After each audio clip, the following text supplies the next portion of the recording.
So we hit week 13 last week, and it was a crazy busy week. It was nice. It was good. I did some work. I caught up with a lot of friends and had my midwife appointment, so we got to hear Eden's heartbeat, and it was just so strong and so beautiful. And then on Thursday, we got to see her on the screen. We went and got an ultrasound and saw her bouncing around, and she just looked so perfect and so happy, and she was just kicking a ton. So it was a big moment for me. I think I psyched myself out before going, like, what if there's no heartbeat? What if something's wrong? And it was terrifying. And when they finally put the wand on my belly and I saw her moving, I was just like, why was I freaking out so much? And so that's just kind of been the thing I've been wrestling with, is having these fleeting moments of joy and trying to just honor them for what they are and really just enjoy my time with her. I've had a lot of grief moments this week, and I think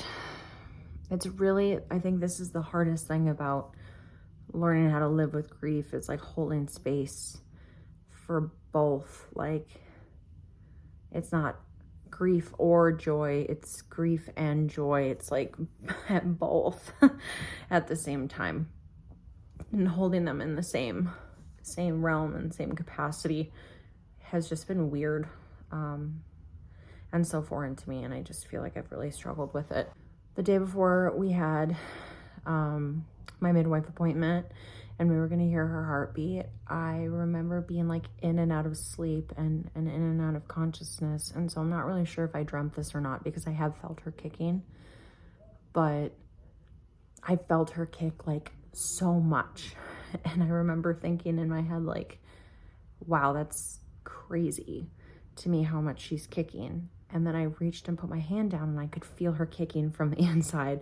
From the outside, I could feel her. And I remember right before I fell back asleep again, I was like, I'm never going to believe this when I wake up, that this little girl who's the size of a lemon could be kicking me that hard. And I could feel her from the outside. And it felt so real to me in that moment that when I woke up, I was like, I don't think that was real.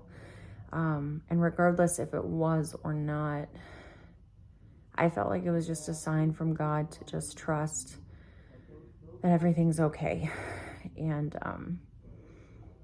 I believed that last time, and so that's kind of like the big thing that I'm struggling with, is like, well, I believed everything was okay last time, and it was, until it wasn't. And how could I trust God again to not lead me down the same path, down the same valley, to give a child to me only to take them back? And that's kind of what I wrestle with. So another week down in the best way possible. I'm grateful for every single moment that I have with her. And, I've been struggling a lot this week, just with hope and with joy and anticipating the best thing to happen instead of the worst. But I'm learning just how to hold space for both things and,